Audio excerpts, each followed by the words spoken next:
चाहे कोई इंसान पूरी दुनिया भर की किताबें पढ़ ले, फिर भी वो इस पोजीशन में नहीं रहता कि वो ये बोल सके कि मैं दुनिया के बारे में सब कुछ जानता हूं।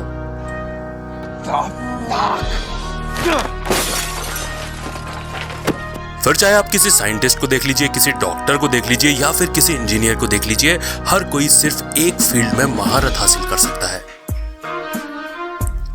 Welcome back to the Facts and Curious. आज के वीडियो में हम यही देखने वाले हैं कुछ ऐसी चीजें जो शायद आपने पहले कभी नहीं देखी होंगी। ये चीजें कुछ तो बहुत ज्यादा अजीब हैं, कुछ डरावनी है और कुछ डिस्गस्टिंग है। आशा करता हूं कि वीडियो आपको पसंद आने वाला है, इसलिए आप वीडियो को लाइक कर सकते हैं और अगर आपको चैनल अच्छा लगता है, कंटेंट अच्छा लगता है तो चैनल को सब्सक्राइब कर सकते हैं। आप में तो शायद बहुत से लोग नहीं जानते होंगे कि सर्दी कितनी ज्यादा भयानक हो सकती है। सर्दी इतनी ज्यादा भयानक हो सकती है कि वो किसी भी चीज को जमाने की ताकत रखती है।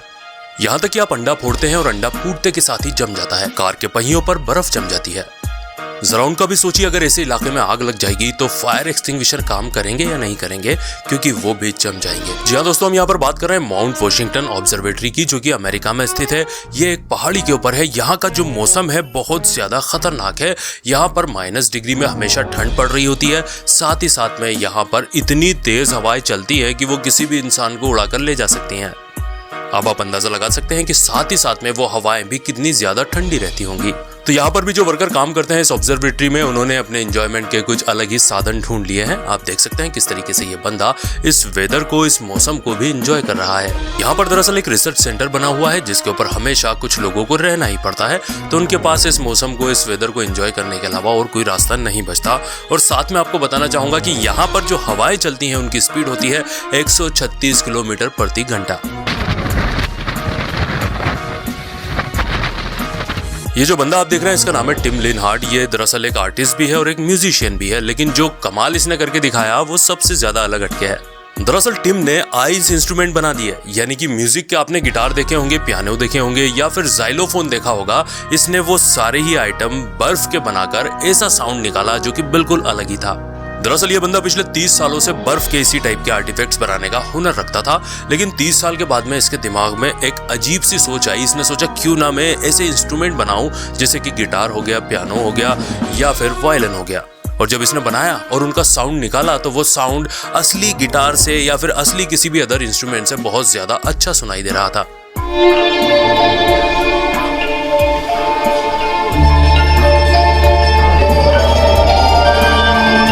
आप में से बहुत से लोग जानते ही होंगे कि जापान में अक्सर भूकंप आते रहते हैं, और नहीं जानते तो अभी जान लीजिए कि जापान में अक्सर भूकंप आते रहते हैं। तो वहां पर जो ज्यादातर घर बनाए जाते हैं वो लकड़ियों के बनाए जाते हैं, ताकि भूकंप आने के बाद कम से कम जान व माल का नुकसान हो। अब लकड़ी की कोई भी चीज बनाना है तो उसके लिए कीलों का उपयोग तो करना पड़ेगा, यानी कि एक दूसरे से किसी भी चीज को जोड़ना है लकड़ी को, तो कील ठोके बिना आप उसको कैसे जोड़ेंगे।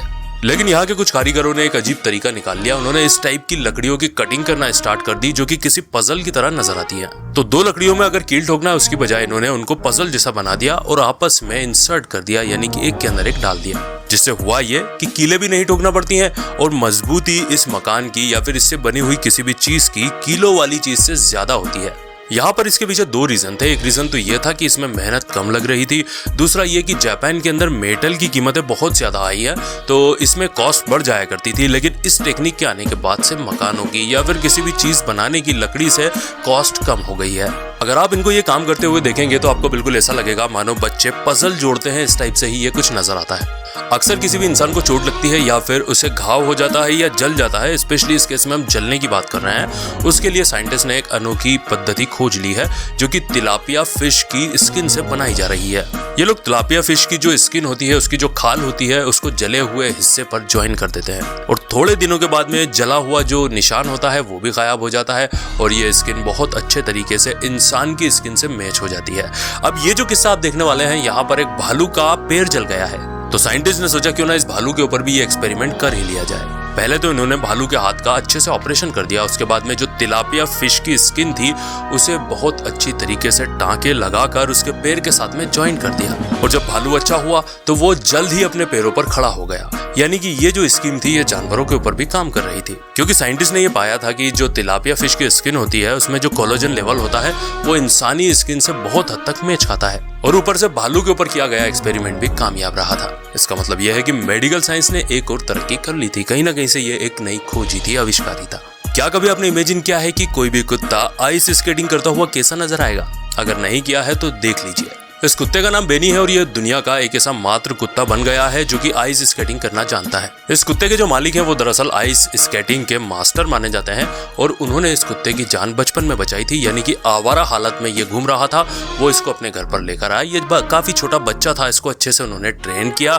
इसके हिसाब के कस्टमाइज इन्होंने स्केटिंग शूज भी बनवाए और ये कुत्ता भी अपने मालिक की आकांक्षाओं के साथ, उम्मीदों के साथ खरा उतरा। क्या कभी आपने ऐसे किसी टापू के बारे में सुना है जहां पर इंसान नहीं रहते हो, ना ही और कोई रहता हो, बल्कि वहां पर खरगोश ही खरगोश रहते हो? जी हाँ दोस्तों, ये जगह हमारी इसी दुनिया में है और ये जापान के हिरोशिमा में स्थित है। ये जो आइलैंड है एक जमाने में काफी ज्यादा खुफिया आइलैंड हुआ करता था, इतना ज्यादा खुफिया था कि जापान के मैप के ऊपर भी ये नजर नहीं आता था। लेकिन आज के जमाने में यहाँ पर हजारों टूरिस्ट इन खरगोशों को देखने के लिए आते हैं। आइलैंड का ये जो एरिया है काफी बड़ा है, ये तकरीबन 0.7 स्क्वायर किलोमीटर का एरिया कवर करता है। सेकेंड वर्ल्ड वॉर के दौरान जापान की यहाँ पर एक केमिकल वॉर फैक्ट्री हुआ करती थी जो कि बाद में आग लगने की वजह से पूरी तरह खत्म हो गई थी और तभी से ये जो आइलैंड है ये बिल्कुल वीरान और सुनसान पड़ा हुआ था।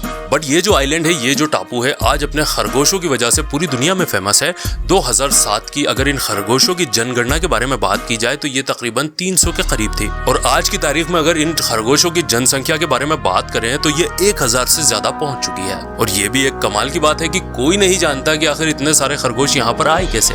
इसके पीछे भी लोग अलग अलग कहानियां बताते हैं। कोई बोलता है कि खरगोशों के ऊपर एक्सपेरिमेंट किया जाता था, यानी कि खरगोश को यहाँ पर एक्सपेरिमेंट के लिए लाया गया होगा, तभी से इनकी आबादी यहाँ पर बढ़ रही है। कोई बोलता है किसी जमाने में कोई टूरिस्ट आए थे, उन्होंने एक जोड़ा खरगोश यहाँ पर छोड़ दिया था। तो कोई बोलता है कि बच्चों की यहाँ पर एक पिकनिक आई हुई थी जिन्होंने यहाँ पर ये खरगोश छोड़ दिए थे, उसके बाद से इनकी आबादी बढ़ती चली गई। हर जो भी रीजन हो, लेकिन आज यहाँ पर लोग आते हैं, बड़ा ही अच्छा उन्हें लगता है, वो खरगोशों से मिलते जुलते हैं और उन्हें खाने को भी देते हैं। दुनिया में कुछ लोग ऐसे होते हैं जो एरोप्लेन में बैठने से या उसका सफर करने से डरते हैं, यानी कि आप उनको कुछ भी लालच दे दीजिए बट वो किसी भी कीमत पर एरोप्लेन में ट्रेवल करना नहीं चाहेंगे। लेकिन अमेरिका में एक बंदा है जिसका नाम है ब्रूस कैम्पबेल, वो इससे बिल्कुल ही अपोजिट है, यानी कि इससे बिल्कुल ही अलग उसकी कहानी है। यानी कि ये बंदा एरोप्लेन से इतना ज्यादा प्यार करता है कि इसने एक एरोप्लेन को ही अपना घर बना लिया है। इसने एक बोइंग 727 जो कि भंगार हो चुका था उसको खरीदा, एक जगह पर फिट किया और उसे अपना घर बना लिया। इवन जहां पर इसने इतने बड़े प्लेन को खड़ा किया है वो जगह इसने $23,000 देकर खरीदी है। आज इस बंदे को पूरे 10 साल हो चुके हैं और वो इसी प्लेन के अंदर रहता है और इसके प्लेन के अंदर जाकर आप देखेंगे तो आपको हर वो चीज मिल जाएगी जो किसी भी नॉर्मल घर में होती है। इस पूरे प्लेन की अंदरूनी सजावट के लिए, यानी कि इंटीरियर के लिए, इसने तकरीबन $2 लाख खर्च भी किए हैं। आप क्या सोचते हैं इस बंदे के बारे में? क्या आपको मौका मिलेगा तो आप ऐसे किसी घर में रहना चाहोगे? और भी बहुत सारी चीजें आपको बताने के लिए, लेकिन वीडियो में लंबा नहीं करना चाहता। मैं चाहता हूँ कि आप कमेंट करके बताएं क्या आपको इस टाइप की चीजें देखना पसंद है। अगर पसंद हो तो कमेंट जरूर करें। और इसी के साथ आज का हमारा वीडियो यहीं पर खत्म होता है। तो आशा करते हैं कि वीडियो आपको अच्छा लगा होगा। वीडियो अच्छा लगा हो तो एक लाइक भी कर देना और अपने सारे ही सोशल नेटवर्क पर शेयर भी कर देना। तो मिलेंगे अगले धमाकेदार वीडियो के साथ, तब तक के लिए bye bye, good night, sayonara.